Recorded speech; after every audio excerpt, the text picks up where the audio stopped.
नमस्कार मित्रों, आप सबका मेरे YouTube चैनल हिंदू धर्म सा प्रमाण पे स्वागत है।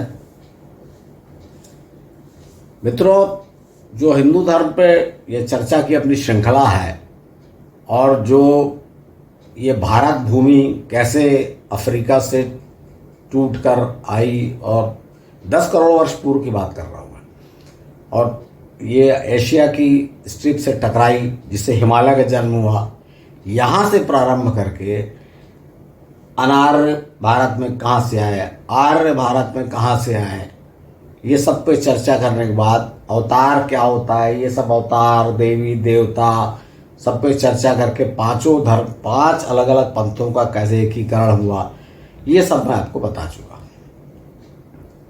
लेकिन हिंदू धर्म के सबसे महत्वपूर्ण स्तंभ जो हैं वो हैं ऋषि, क्योंकि चाहे कुलगोत्र परंपरा हो, चाहे नियम हो, जो भी हिंदू धर्म के नियम हैं, ये सब ऋषियों ने बनाए।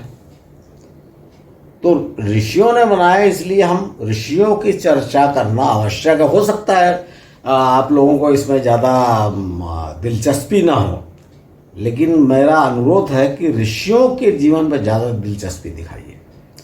क्योंकि देखिए, जितनी परंपराएं हैं, जितने नियम हैं, अच्छे बुरे सब, जैसे मनुस्मृति में बुरे नियम वो सब आए, सब आखिर ऋषियों के बनाए थे। फिर उसमें ऋषियों ने वो कोई खराब नियम कोई नहीं बनाया था, लेकिन हजारों साल पहले की बात है। मैं आपको बता चुका हूँ कि प्राचीन सप्तर्षि संवत अर्थात स्वयंभू मनु का काल 6675 ईस्वी पूर्व से प्रारंभ होता है। तो 6675 ईस्वी पूर्व से लेके भगवान श्री कृष्ण काल अर्थात 3000 ईस्वी पूर्व, मतलब इस 3500 साल में अनेक परिवर्तन आए। मूल जो हिंदू धर्म है, जो उसकी कुरीतियां हैं या रीतियां हैं, वो ओरिजिनल नहीं है, बहुत मॉडिफिकेशन होता गया, अच्छा भी बुरा भी, बहुत सी चीज़ें जुड़ती गई। सब के सब साथ जो प्राचीन ऋषि थे उनके बनाई हुई नहीं है। जैसे योगासन का महत्व है, अष्टांग योग है, ये तो आपको पता हो, महर्षि पतंजलि और ये वो। मैं आपको सिर्फ ये बता रहा हूँ कि जैसे आप अष्टांग महर्षि पतंजलि, ये बता रहा हूँ आपको कि इस तरीके से महर्षियों ने, जो ऋषि थे, उन्हीं लोगों ने सब नियम बनाए, खोजे की सबकी, और धीरे धीरे धीरे हिंदू धर्म का डेवलपमेंट जिसको बोलते हैं, विकास होता गया। इसमें मैं आपसे जो देखिए, आप जो पुराणों के अनुसार हर मनु के साथ में 7 ऋषि रहे। 7 ऋषि क्यों रखे गए मैं बता चुका हूँ कि 7 प्रमुख ऋषियों को उन्होंने अपना सलाहकार बनाया और स्वयंभू मनु ने, तो ये परंपरा चली। और कुछ पुराण में, मेरे ख्याल से शिव पुराण में हर मनवंतर के ऋषि भी दिए गए। लेकिन यहाँ पर समस्या क्या है, जैसा मैं आपको पहले ही जो स्वयंभू मनवंतर, मतलब स्वयंभू मनु के जो 7 ऋषि थे, उसी में मैं आपको बताया था कई कन्फ्यूज़न है अलग अलग पुराणों में। और उसका सबसे बड़ा कारण ये है कि पुराण लिखे बहुत बाद में गए, क्योंकि ये सब स्मृतियाँ थी। लिखने का कार्य तो ईस्वी पूर्व 1000, जैसे जो विद्वान है उनका कहना है कि ईस्वी पूर्व 1000 से लेकर ईस्वी 1000 तक पुराणों का लेखन कार्य हुआ।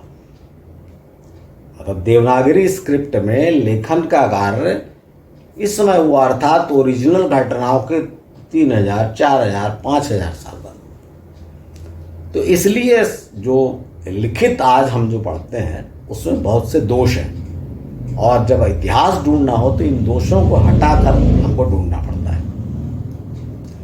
तो पहले स्वयंभू मनु के जो 7 ऋषि थे, मैंने आपको पूरा तर्क के साथ बताया कि वो 7 ऋषि कौन से थे। अब बीच वाले में तो बहुत ही भ्रम है, वो तो बहुत ऐसे नाम हैं जो सुने ही नहीं गए। तो आप जब सप्तऋषि डालेंगे ना गूगल में, तो आपको जो ऋषि आएंगे वो स्वयंभू मनु काल के न होकर सबके सब ये श्री राम के काल के दिखेंगे, जिनको कहा गया वैवस्वत मनु के काल के। तो मैं आज आपको उन 7 ऋषियों पर बात करना चाहता हूं जिन्हें कहा जाता है वैवस्वत मनु के सप्तर्षि। मेरा ख्याल है आप इसको समझ गए होंगे। यहां पर मैं आपको सिर्फ ये बताना चाह रहा हूं कि ये जो सप्तर्षि हैं, इनमें भी कंफ्यूजन है। विष्णु पुराण में क्या लिखा है, इसमें क्या लिखा, अलग अलग है। तो इसको भी छांट के देखेंगे हम कि क्या वास्तविकता है, एक्चुअल में कौन था। क्योंकि ऋषि तो बहुत हुए ना, तो किसी ने किसी का नाम डाला, किसी ने किसी का नाम डाला पुराणों में। तो इस पे थोड़े से डिस्कस करके हम देखेंगे कि कौन होगा। लेकिन यहाँ पर मैं आपको ये भी बताना चाहता हूँ कि ये जो 7 ऋषि, आप इसमें देखिएगा गौर से, ये 7 ऋषि जो है वैवस्वत मनु के काल के नहीं है। ये सबके सब नाम आप देखिएगा ये श्री राम के काल के। और इस बात को याद रखिएगा कि वैवस्वत मनु का काल और श्री राम जो उनके वंश में हुए, और मैं आपको कई बार बता चुका हूं कि श्री राम जो है इक्ष्वाकु वंश के 65वें राजा थे। तो आराम से कैसे भी करके आप 1000 से 1500 साल का अंतर था। तो ये नहीं हो सकता, ये संभव नहीं है कि जो ऋषि वैवस्वत मनु के काल में थे, अर्थात उनके सप्तऋषि थे, वो श्री राम के काल में भी हो। बहुत संभव है कि ये उनके वंशज होंगे, ये मैं इसको इनकार नहीं करता कि उनके वंशज होंगे, ये संभव है। जैसा कि मैंने पिछले एपिसोड में अत्रि ऋषि के एपिसोड में आपको बताया कि अत्रि ऋषि आपको प्रथम जो स्वयंभू मनु के समय जो सप्तर्षि हैं उसमें भी थे, और श्री राम के समय जो सप्तर्षि हैं या वैवस्वत मनु के जो सप्तर्षि हैं उनमें भी थे। तो पहले मैं आपको अलग अलग डिस्कस, पहले नाम बता दें, नाम पे चर्चा कर ले कौन हो सकते थे, और फिर मैं आपको बताऊंगा कि कौन है एक्चुअल। तो देखिए पहला नाम जो, ये आप विष्णु पुराण का एक पहले श्लोक देखिए, हम यहां से बात शुरू करते हैं। विष्णु पुराण का एक श्लोक देखिए। इस श्लोक के अनुसार जो वैवस्वत मनु के काल के 7 ऋषि हैं वो हैं कश्यप ऋषि, वशिष्ठ, विश्वामित्र और आपके अत्रि, भारद्वाज, महर्षि अगस्त्य एवं गौतम। अब इसमें आप ये देखिए, जब अलग अलग पुराणों में आप देखेंगे तो इसमें अलग अलग नाम है। ये मैंने आपको विष्णु पुराण का था, चूंकि श्लोक उपलब्ध था इसलिए मैंने बता दिया। अब इसमें पहला ही नाम आप देखिए कश्यप। तो कश्यप ऋषि कब हुए थे? कश्यप ऋषि थे जो मरीचि थे, जो स्वयंभू मनु के काल में जो सप्तर्षि थे उनके पुत्र कश्यप ऋषि, और उनसे सब देवताओं का जन्म हुआ था। कश्यप ऋषि के पुत्र हुए थे ना सब, अदिति, कश्यप ऋषि और अदिति के पुत्र देवता हुए थे 12 आदित्य। तो ये तो बहुत पहले की घटना हो गई, जब दक्ष थे उस समय की बात है ये। तो श्री राम के काल में कश्यप ऋषि नहीं हो सकता। बहुत समय उनका कोई वंशज बहिर, क्योंकि पूरी दुनिया जितने जगत है वो तो पुराणों के अनुसार कश्यप ऋषि के वंश वाले हैं। तो वो किसी को आप कश्यप बोल दो वो दूसरी बात है, पर जब पक्का ऋषि का नाम बताना है आपको। हाँ, यहाँ एक बात और बता देना चाहता हूँ आपको कि कश्यप ऋषि के नाम से कोई ऐसा ऋग्वेद में कोई ऋचाएं भी नहीं है, मतलब ऋषि वाला काम। हालांकि हम लोग महर्षि कश्यप, कश्यप ऋषि बोलते हैं, वो महर्षि ऋषि के पुत्र थे, पर उन्होंने तो, उनकी तो कई पत्नियां थीं और उन्होंने बहुत देवता दानव पैदा की, इस टाइप की चर्चा है। ऋषि वाला जो काम था कि जो स्तुति की, ऋचाओं की रचना करना या कोई और खोजें करना, पुस्तक लेना, कश्यप ऋषि के नाम से कोई उपलब्ध नहीं है। एक बात ये। और पहले जो सप्तर्षि थे उसमें भी कश्यप ऋषि का नाम नहीं है। कश्यप ऋषि को हम इसमें से हटा देते हैं। अब दूसरे नाम जो अलग अलग पुराणों में सब नाम लूंगा मैं। यहां देख लीजिए, जैसे वशिष्ठ, तो वशिष्ठ तो थे। वशिष्ठ जो परंपरा चली वशिष्ठ की, जो मैंने आपको पहले सप्तर्षि में बताया था कि ब्रह्मा जी के आदेश से, ऐसे पुराणों में लिखा है, ब्रह्मा जी के आदेश से वशिष्ठ जी चले गए इक्ष्वाकु वंश में गुरु हो गए, मतलब इक्ष्वाकु कुल के पुरोहित हो गए। तो इसलिए वो पहला जो सप्तर्षि थे 7, उसमें वशिष्ठ का नाम नहीं। तो ये परंपरा चली, तो उस परंपरा में वशिष्ठ श्री राम के समय भी होंगे, तो ये हो सकते हैं। वशिष्ठ गुरु थे श्री राम के। फिर दूसरे आते हैं विश्वामित्र, उनसे भी राम मिले। फिर तीसरे आते हैं अपना ये अत्रि, उनसे भी श्री राम मिले चित्रकूट में, याद है ना आपको, चित्रकूट में अत्रि और अनसुईया से मुलाकात हुई थी। फिर गौतम ऋषि के तो उन्हें अहिल्या उद्धार वाली घटना आपको याद होगी। उसके बाद भारद्वाज ऋषि से जब वे जा रहे थे और भारद्वाज ऋषि से मुलाकात की थी उन्होंने गंगा पार करके, जब केवट ने गंगा पार कराई थी ना श्रृंगवेरपुर में, जिसे आजकल सिंगरौर कहा जाता है। उसके बाद वे भारद्वाज ऋषि के आश्रम पहुंचे थे, तो भारद्वाज ऋषि ने ही उनको सलाह दी थी कि भाई आप जाके चित्रकूट में वास करिए, तो ये भी हो गए। तो इसका अर्थ है कि ये 6 ऋषि थे। क्योंकि मैं कुछ नाम और आपको बता देता हूँ जो इसमें अलग अलग जवाब भी लेंगे, जैसे कश्यप ऋषि की हमने चर्चा की कि भाई वो नहीं हो सकते। इसी तरह से कहीं पे लिखा हुआ है कि उसमें कण्व ऋषि थे, किसी और ऋषि का नाम नहीं है, कण्व ऋषि। अब कण्व ऋषि तो आपको पता है, ये तो वो जो राजा अपने क्या नाम उनका, शकुंतला के पुत्र दुर्योधन वाली जो भरत वाली कहानी जो है, भरत वंश जिससे चला, भगवान श्री कृष्ण अर्जुन कहते हैं ना हे भारत, तो वो भरत वंश वाले थे। तो उनका यहाँ पे अयोध्या में तो कोई आगमन या कहीं ऐसे कोई चर्चा नहीं है। उसके बाद और जब अपन ये देख रहे हैं कि श्री राम से किन की मुलाकात हुई, तो उन्हीं नामों को देखेंगे। अब एक नाम और आता है वामदेव। वामदेव श्री राम से निश्चित मुलाकात है। वामदेव कौन थे? वाल्मीकि रामायण के अनुसार वामदेव श्री राम के अमात्य थे, तो वो ऋषि थे, अमात्य थे, पर सप्तर्षियों का नाम नहीं आया। क्योंकि वामदेव, हालांकि 1-2 ऋचा मैंने देखा है वामदेव के नाम से, उन्होंने किया होगा, पर वो इतने महत्वपूर्ण नहीं थे कि सप्तर्षि का अर्थ जानते हैं ना, उस काल के सबसे प्रमुख ऋषि वो नहीं थे। वामदेव का ऐसा कोई आप भी आपने नाम सुना के नहीं सुना, तो वो नहीं थे। अब इसमें एक बचते महर्षि अगस्त्य। वे श्री राम से मिले भी, वे बहुत महत्वपूर्ण भी थे, और अगस्त के नाम से और उनके वंशजों के नाम से बहुत ऋचाएं, बल्कि ऋग्वेद का जो प्रथम मंडल है उसमें तो अनेक ऋचाएं अगस्त के नाम से। तो यहाँ भी मित्रों हम जो आपको 6 नाम मैंने बताया उसमें एक नाम और जोड़िए, कश्यप, कण्व, ये सब नाम हटा के, और वो है महर्षि अगस्त्य। तो ये 7 नाम और ये 7 लोग, इसमें फिर एक डाउट है मैं आपको बता दूंगा, ये श्री राम से संबंधित है।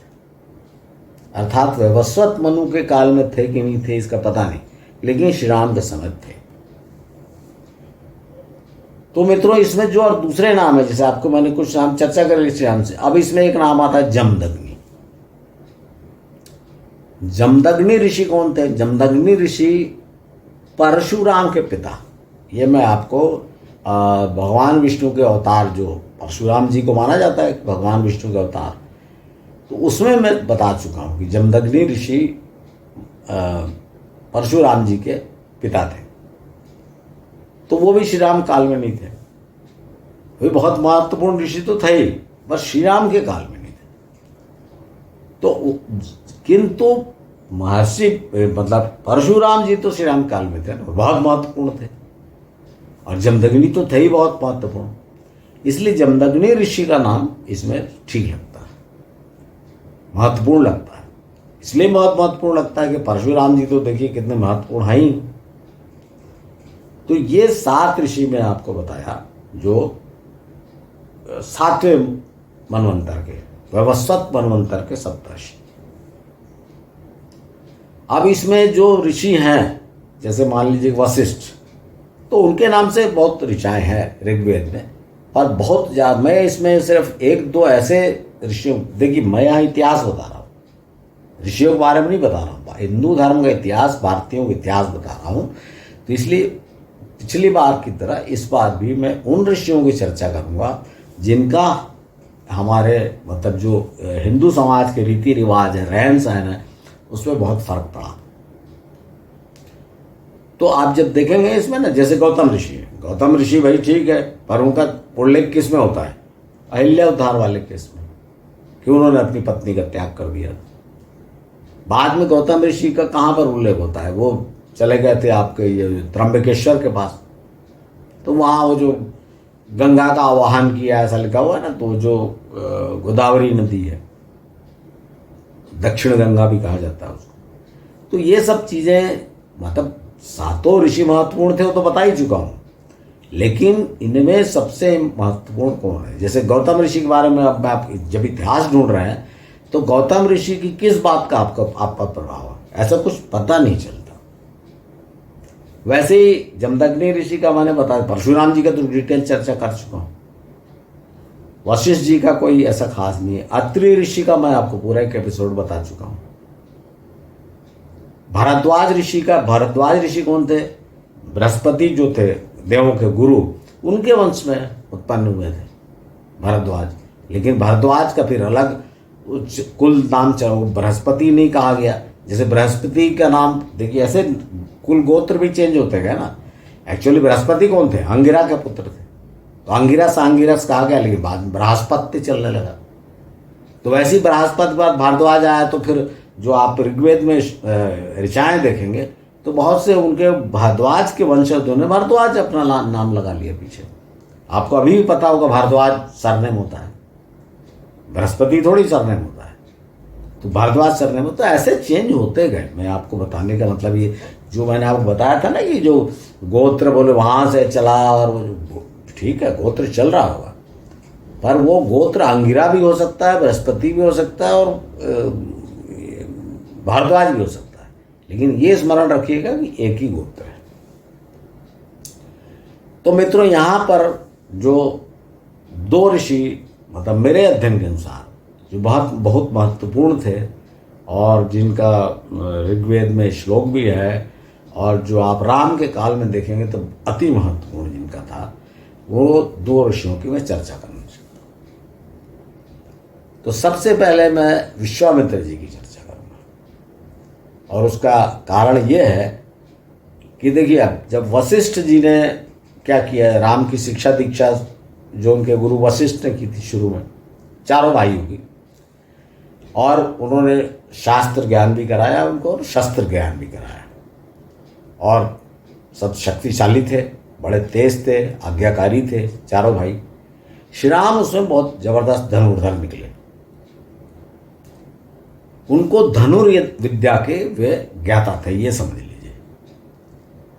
तो उस कहानी को मैं फिर से नहीं दोहराऊंगा कि जब उनको विश्वामित्र जी ले गए तो क्या हुआ, लेकिन उसमें जो खास बात जो छूट जाती है, जब आप धर्म के नाम से जब उल्लेख करते हैं तो जो बात छूट जाती है वो मैं आपको बताऊंगा कि जब विश्वामित्र जी श्री राम, मैं इसलिए बता रहा हूँ कि जब आप ये जब पढ़ते हैं ना, आप यह चर्चा होती है, पंडित लोग जब रामचरितमानस का पाठ होता है तो बताते रहते हैं कि राम ने जब स्मरण किया तो वो अस्त्र सामने आ गया, एकदम दैवी अस्त्र गायब रहते थे, जैसे ही उन्होंने बोला कि ये तो वो प्रकट हो गया, इस टाइप की बातें।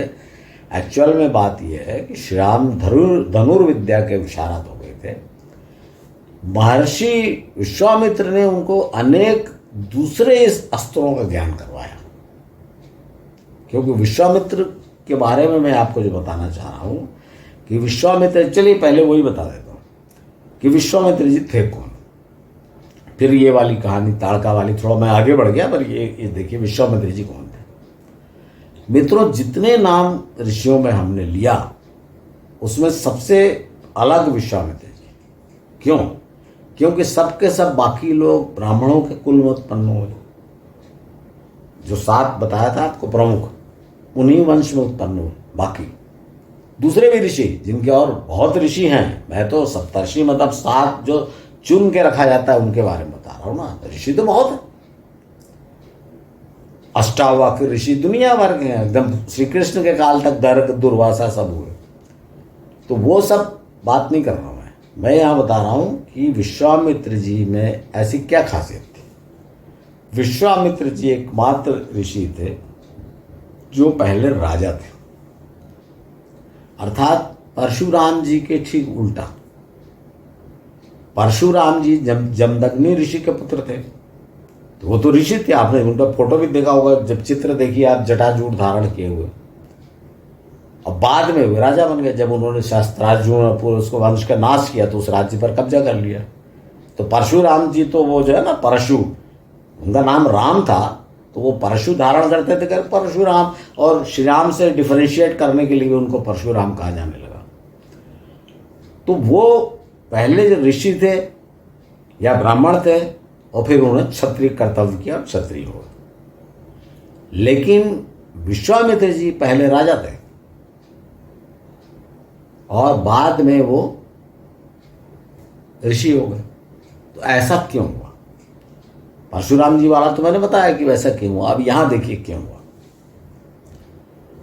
एक राजा जो कुश राजा कुश, फिर उनके पुत्र कुशनाभ, फिर उनके पुत्र हुए गाधी के पुत्र थे ये विश्वामित्र जी, और इनका नाम था विश्वरथ। तो बहुत तेजस्वी राजा थे, बहुत वीर, यहाँ वहाँ आक्रमण कर करके अपना राज्य बढ़ाना। तो ये करते हुए जब एक बार वो वशिष्ठ ऋषि के आश्रम के पास से उनकी सेना गुजर रही थी, वो भी गुजर रहे थे, तो उन्होंने वहाँ डेरा डाल दिया। अच्छा वन देख के वहाँ थोड़ा रुक गए विश्राम के लिए। तो इनको पता लगा वशिष्ठ जी को कि राजा विश्वामित्र आके राजा मतलब क्या कहने से राजा विश्वरथ आके ठहरे हुए। तो उन्होंने ससम्मान सबको अपने आश्रम में बुलाया कि आप लोग यहाँ भोजन ग्रहण करिए, आइए। तो वहाँ उनको अच्छे पकवान, देखिए मैं चमत्कार वाली कहानी नहीं, चमत्कार में फिर तो आप समझते क्या है। तो उनके पास एक गाय थी, सुरभि गाय।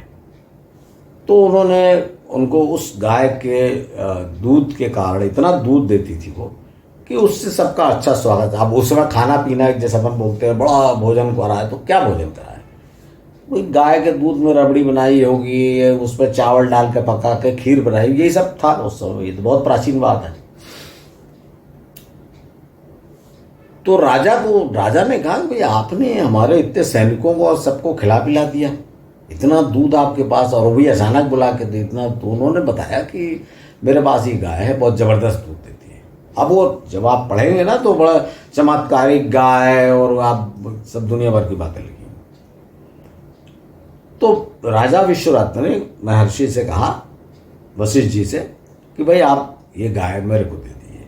तो वशिष्ठ जी ने मना कर दिया, बोले कि भाई मैं नहीं दे सकता आपको, क्योंकि इस गाय के भरोसे तो मैं अतिथियों का सत्कार करता हूं, तो मैं आपको इसको नहीं दे सकता। मना कर दिया। अब मना कर दिया तो आप जब आगे कहानी पढ़ेंगे ना पुराणों में, तो लिखा है कि राजा विश्वरथ गुस्सा के हमला कर दिए। तो उस गाय के कारण, गाय के शरीर से हजारों सैनिक प्रकट हो गए। उन्होंने विश्वामित्र के 100 पुत्र थे तो 99 पुत्रों का संहार कर दिया, और एक पुत्र को छोड़ दिया कि ले तुम्हारा एक पुत्र। इस टाइप की कहानी पढ़ेंगे आपकी, गाय के शरीर से निकल। ऐसी कोई बात नहीं है। एक्चुअल में आप जब उस समय की परंपरा को देखेंगे ना, कि विश्वामित्र जो थे विश्वरथ राजा, वो क्षत्रिय थे और ये वशिष्ठ जी ब्राह्मण थे। उस समय की जो रूल बने थे कि क्षत्रिय राजा को झुकना पड़ता है ब्राह्मण के सामने, तो उन्होंने वो कुछ नहीं कर सके। लेकिन वो इस बात पे चिढ़ गया और उनके मन में ये बात घर कर गई कि भाई ये तो ऋषि जो है वो राजा से श्रेष्ठ है, तो मैं क्यों राजा बन के रहूं, मैं भी ऋषि बनूंगा। और इस प्रकार से दोनों का कंपटीशन भी प्रारंभ हुआ। और राजा विश्वरथ के, जो कुशिक कहा जाता है, कौशिक मुनि, आपने गाना सुना होगा, तो कुशिक वंश चला था ना, कुशनाभ, इस तरह से। तो कुशिक वंश में वो हुए थे। तो विश्वरथ से वो विश्वामित्र बन गए। इस प्रकार छोड़ दिया राजपाट, अपने पुत्र को बना दिया राजा। बोला मेरे को अब मुनि लगना है, इतना जब ऋषि बनने में ज़्यादा श्रेष्ठता है तो मैं राजा बन क्यों रहूं? भाई देखिए, इनहेरेंट योग्यता तो उन्हें बहुत ज़्यादा थी ना। तो उन्होंने अपनी दृढ़ इच्छा शक्ति के बल पर राजपाट छोड़ दिया और ऋषि बन गए। और फिर जो भी है बड़े तपस्या की, घनघोर मतलब शक्ति प्राप्त की, वो सब किया। और लेकिन उनका वशिष्ठ जी से कॉम्पिटिशन चलता रहा। और वशिष्ठ जी उनका बड़ा सम्मान करते थे। इसलिए सम्मान करते थे कि भाई इतना बड़ा राजा था और ये सब छोड़ छाड़ के ऋषि हो गया, तपस्या करने लगा। तो दोनों के मध्य में कॉम्पिटिशन होने के बाद भी, और वो कॉम्पिटिशन विश्वामित्र जी के मन में था, वशिष्ठ जी के मन में नहीं था। वशिष्ठ जी तो उनको काफ़ी आदर देते थे, उनके जो ये सब त्याग वगैरह को देख के। तो जब जब ये आप समझ गए कौन थे विश्वामित्र जी, तो उनका नाम विश्वामित्र, जब वो ऋषि बने तो विश्वामित्र, साधु बने तो विश्वामित्र नाम रख लिया। तो जब श्री राम को लेने आए और राजा दशरथ मना करते हैं, ये आपने देखा होगा, राजा दशरथ मना करते हैं कि भाई मैं पूरी सेना लेके चलो, मैं आपके साथ चलता हूँ, आप मेरे पुत्र क्यों ले जाना चाहते हो। बहुत जब आपस में ये बात मैं आपको डिटेल में जब श्री राम पे मैंने रामायण पे चर्चा कर रहा था तो बता चुका हूँ। इसे बताने की बात ये है कि भाई जब वशिष्ठ जी ने राजा दशरथ को सलाह दी, मैं आपको इसलिए बता रहा हूँ, पहले बता चुका हूँ पर उसके देखिए जो बताना चाह रहा था कि भाई दोनों के बीच में कॉम्पिटिशन होके वशिष्ठ जी ने राजा दशरथ को बोला कि महर्षि विश्वामित्र जो हैं बड़े तेजस्वी हैं, बलशाली हैं, तो हे राजन अपने पुत्र को जाने दो, वे रक्षा करने में समर्थ है, और जब वो राम उनके साथ में रहेंगे तो वे उनको और भी उनसे उनको फ़ायदा होगा, काफ़ी ज्ञान मिलेगा, सब सीखने को मिलेगा। तो वशिष्ठ जी ने रिकमेंड किया कि भाई आप इनके साथ जाने दो। बाद में देखिए क्या हुआ, जब ताड़का को मारा, ये सब बता चुका हूँ बक्सर में, इसको मैं रिपीट नहीं करूँगा।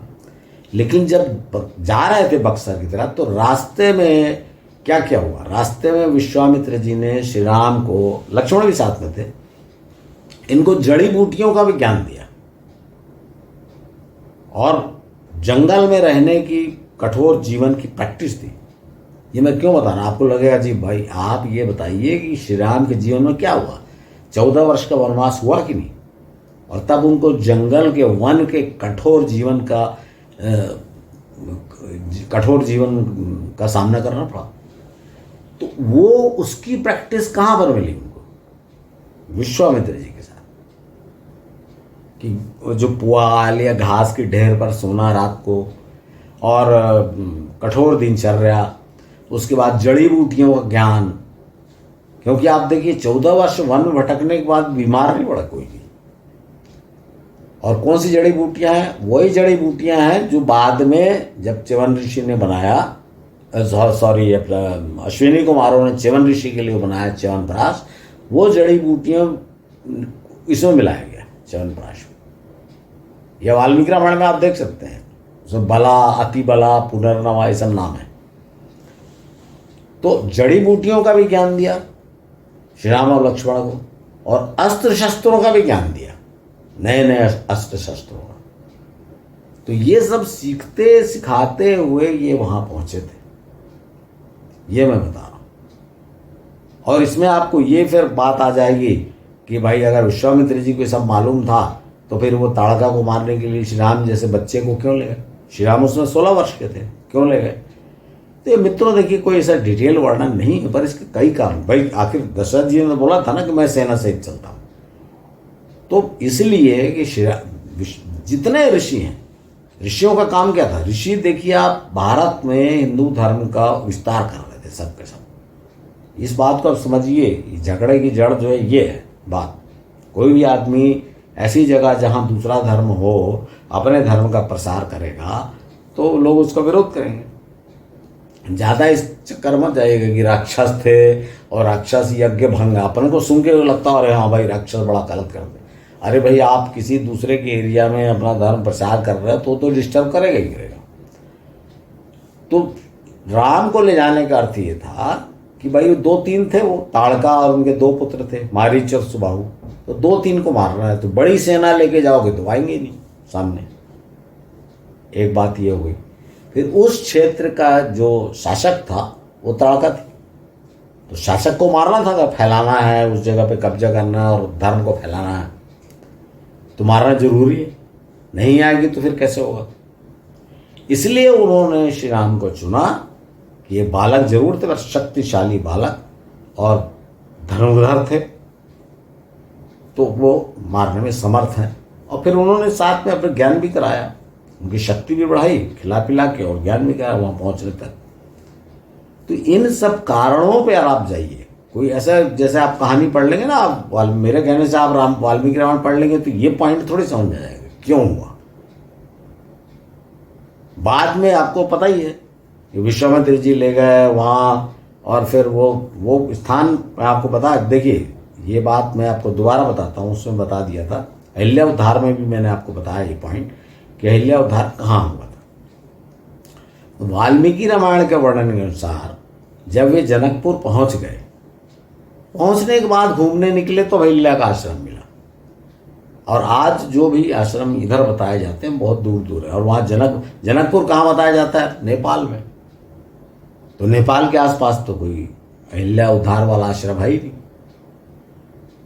तो जो मैंने आपको जो संभावना बताई थी कि वर्तमान दरभंगा और सीतामढ़ी कहाँ है? जहाँ सीता जी मिली थी राजा जनक को, बिहार में। तो सीतामढ़ी के आसपास ज़्यादा दूर नहीं, तो वहाँ पर एक स्थान है जो मैं आपको बता चुका हूँ, ये संभावना है। और यहीं पर जनकपुर होगा कहीं। अब फिर से मैं बताया ना, मेरी लिमिटेशंस हैं। अब फिर पुरातत्व विभाग, जैसे आजकल पता चला है कि पुरातत्व विभाग कहीं गोवर्धन पर्वत के पास खुदाई किया तो वहाँ पर महाभारत काल के बर्तन मिले। उसी प्रकार से कभी कोई सीतामढ़ी से दरभंगा के बीच में कोई टीला वीला होगा, वहाँ खुदाई करेगा तो पता चलेगा कि भाई जनकपुर ये है। खैर इस पर मैं नहीं जा रहा हूँ। तो उसके बाद जब उनको पता लगा तो फिर वो वहाँ से वो ले गए जो नेपाल में है धनुका धाम, वहाँ पर धनुष यज्ञ हुआ था। और वहाँ पर श्री राम ने वो धनुष तोड़ा था।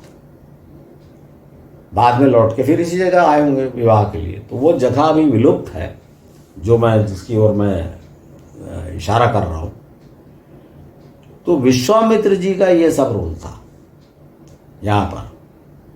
यह बता कितना महत्वपूर्ण रोल है श्री राम को अस्त्र शस्त्र, नए नए अस्त्र शस्त्र की शिक्षा देने में, और जड़ी बूटियों में, और जंगल में कैसे जीवन व्यतीत करना, कैसे स्वयं को सुरक्षित रखना, उसमें सब सिखाया होगा उन्होंने कि किस वृक्ष का कौन सा फल खा सकते हो, रात को कैसे सोना, वो सब सिखाया हो कि भाई 2 डगालों के बीच में ऊपर चढ़ के वृक्ष की डालों के बीच में कैसे सोना। तो ये सब, क्योंकि बाद में तो 14 वर्ष ऐसे किया ना उन्होंने, नीचे मचान बनाया, लेकिन जब जा रहे थे तब कैसे किया? ऐसे किया। तो ये सब चीज़ों के बारे में इसलिए विश्वामित्र का बहुत महत्वपूर्ण रोल है। अब मैं मित्रों आपको एक कहानी और सुनाता हूँ और फिर उसका अर्थ बताता हूँ कि विश्वामित्र जी का एक बड़ी प्रसिद्ध कहानी है, और वो है राजा त्रिशंकु वाली। कि हुआ क्या था, देखिए बड़ा प्रसिद्ध कहानी है और जादुई कहानी है। जैसे देवी देवताओं के संबंधित किसी भी काम को जादुई बना दिया गया, वैसे ऋषियों के काम को भी जादुई बनाया गया है। इसको भी साधारण, भाई ऋषि, चलिए वो तो देवता थे, आप बता दिए चमत्कार, ऋषियों को तो वो भी वैसे बताया गया। कैसे? देखिए, एक थे राजा, उनका नाम था सत्यव्रत, वो जो राजा हरिश्चंद्र हुए हैं उनके पिताजी। तो उनके गुरु ये इक्ष्वाकु वंश के थे, श्री राम के वंश में, श्री राम के पहले की बात है। तो वो बड़े धार्मिक थे और वो, उनको पता था कि मैं तो मृत्यु के बाद स्वर्ग जाऊंगा। तो उन्होंने अपने गुरु वशिष्ठ से कहा कि मैं सशरीर स्वर्ग जाना चाहता हूँ। मरने के बाद गया तो क्या फायदा हुआ, तो मैं सशरीर स्वर्ग जाना चाहता हूँ। तो वशिष्ठ जी ने मना कर दिया। और लिखा ऐसा है, वो खैर भेज के आ सकते थे, पर उन्होंने ये लिखा कि वशिष्ठ जी ने कहा कि नहीं, ऐसा नियम नहीं है। सशरीर, ये जो भौतिक शरीर है, पार्थिव शरीर, ये स्वर्ग में नहीं जा सकता। तो वो राजा सत्यव्रत जो थे वो चले गए विश्वामित्र जी के पास और उनसे कहा कि भाई मैंने वशिष्ठ जी से कहा मुझे सशरीर स्वर्ग भेजो, तो उन्होंने मना कर दिया। तो आप भेज सकते हैं क्या? अब जो पुरानी दबी हुई जो प्रतिद्वंदिता थी विश्वामित्र जी और वशिष्ठ जी में, वो विश्वामित्र जी में तो थी। तो उन्होंने कहा कि मैं तुमको सशरीर स्वर्ग भेजूंगा, और उन्होंने अपने तपोबल के प्रभाव से सशरीर भेजा, ऐसा टाइप का लिखा है। तो अब मैं आपको बता चुका हूँ स्वर्ग कौन सा इंद्र वाला एरिया है। तो उन्होंने बोला तुम जाओ, मैं देखता हूँ कौन रोकेगा तुमको। कोई रोके तो बता देना कि विश्वामित्र ने भेजा है। और ऋषियों का तो प्रभाव था ही, आपको पता था कि देवता भी मना नहीं कर पाते थे। लेकिन इंद्र को पता लगा कि भाई एक मानव आ रहा है सशरीर, तो उन्होंने रोक दिया, अपने जो सिपाही भाई लगा दिया वो बाहर हरिद्वार वगैरह में कि इधर देखना कोई आना। तो वहां पे रुक गए। इधर विश्वामित्र को पता लगा कि अरे ये तो जाने नहीं दे रहे, तो उन्होंने इधर जोर लगाया तुम तो जाओ। तो इधर से विश्वामित्र जी जोर लगा रहे हैं। अब वो कहानी में ऐसा लिखा है कि ऊपर स्वर्ग आसमान में भेजा, उधर से इंद्र ने रोक दिया तो लटके रह गए आसमान में, और इसलिए उनका नाम पड़ गया त्रिशंकु। ये वाली कहानी आपने त्रिशंकु वाली सुनी होगी। फिर और कहानी है कि भाई वो देवताओं ने विश्वामित्र जी से रिक्वेस्ट किया कि देखिए हम आपकी आज्ञा का उल्लंघन नहीं कर रहे हैं, लेकिन ये नियम है ना, आपने सबने बनाया कि सशरीर एक मानव स्वर्ग में नहीं आ सकता, तो फिर आप क्यों भेज रहे हैं। तो विश्वामित्र जी मान गए इस बात को, और उन्होंने दूसरा स्वर्ग बना दिया बीच में जहाँ त्रिशंकु था। बोले दूसरा स्वर्ग बना दिया, आप बोले तुम इंद्र हो, यहाँ के राजा हो, स्वर्ग के नया स्वर्ग है, तुम रहो यहाँ इंद्र बन के। इस टाइप की कहानी है। तो मित्रों अगर इसको वास्तविकता देखेंगे तो यही मतलब हुआ कि भाई वो बीच में कहीं अपना रहने लगा, वापस भी लौट के नहीं आया कि यहाँ बदनामी हो गई, भाई तो बड़ा स्वर्ग गया था और वहाँ घुसने नहीं दिया, तो बीच में कहीं रहने लगा। तो इस बात के लिए आज किसी को भी जो लटक जाना, आधार में लटक जाना जो कहा जाता है ना, वो त्रिशंकु वाली बात। तो ये कहानी भी विश्वामित्र जी से जुड़ी हुई है। तो मित्रों ये जो मैंने आपको कहानी सुनाई विश्वामित्र जी वाली, ये देखिए कितनी महत्वपूर्ण कहानी है, और श्री राम के साथ है, वो विश्वामित्र जी का संपर्क हुआ और उससे श्री राम को कितना फायदा हुआ। मित्रों आपने ये जो विश्वामित्र जी के बारे में मुझसे सुना और इसमें अलग अलग कहानियाँ उसके जो वर्णन सुना, जैसे कि विश्वामित्र जी ने वो त्रिशंकु को भेज दिया और वो स्वर्ग जाते हैं रास्ते में, भी एक बात सुनी। दूसरा यहाँ पर मैंने जो अभी नहीं बताया वो बड़ी प्रसिद्ध चीज़ है, आप जानते हैं। अब वो घटना है जो विश्वामित्र जी ने राजा हरिश्चंद्र के साथ जो किया था, और उसके कारण हरिश्चंद्र जी दास बन गए थे डोम के।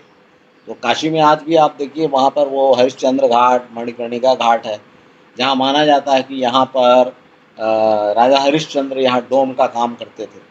प्रसिद्ध कहानी है कि रानी जब उनका पुत्र रोहिताश्व की मृत्यु हो गई तो रानी शैब्या लेके आई, तो भी राजा हरिश्चंद्र ने उससे कहा कि टैक्स तो बटाना पड़ेगा तुमको, तो उसने अपनी साड़ी फाड़ के दी। ये सब कथाएं आप सुने।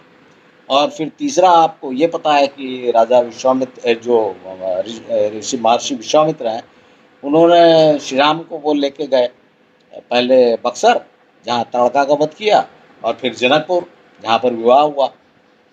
लेकिन ये तीनों घटनाएं आप जानते हैं, लेकिन जो बात मैं बताता हूँ, मैं बताना चाह रहा हूँ, उसकी ओर आपका फिर से ध्यान नहीं गया।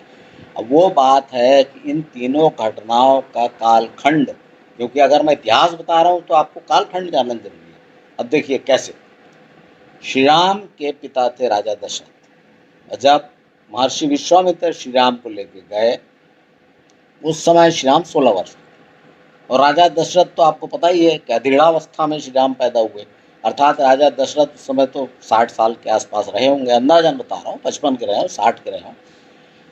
और राजा दशरथ के पिता जो थे राजा अज, वो तो कोई वर्णन नहीं, अर्थात उनकी मृत्यु हो चुकी थी।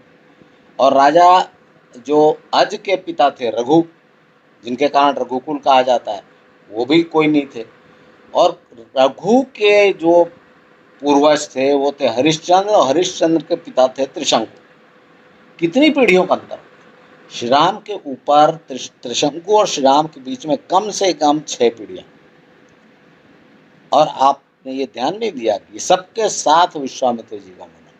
और यहीं पर ये बात आती है जो मैं बार बार बोलता हूँ कि वंशावली है जिसमें सबको विश्वामित्र कहा गया। एक के बाद एक विश्वामित्र चले, और ये वंश चले, अलग अलग चले, और सब शब्द, क्योंकि इधर सब मरते चले जा रहे हैं और उधर विश्वामित्र जी 6 पीढ़ी के साथ आ रहा है।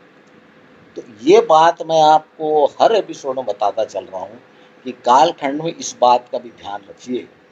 देखिए वेदों में ऐसा नहीं है, वेदों में तो उन्होंने दिया हुआ है कि ये इसका पुत्र उसका पुत्र जो ऋचाएँ हैं, लेकिन पुराणों में सबको विश्वामित्र कह दिया गया, सबको अगस्त कह दिया गया, इस तरह से वर्णन है। तो इसको भी समझते चलिए, नहीं तो कंफ्यूज हो जाएंगे। कि त्रिशंकु के समय भी विश्वामित्र थे, राजा हरिश्चंद्र के समय विश्वामित्र थे, और फिर श्री राम के समय विश्वामित्र थे। फिर आप बोलेंगे विश्वामित्र जी 1000 साल उनकी आयु थी, इस तरह का फिर मानने लगेंगे। तो मित्रों, इस ये जो समय की ओर अवश्य ध्यान दीजिए, इतना ही कहना चाहूँगा। तो आशा है मित्रों आपको ये आज का एपिसोड पसंद आया होगा।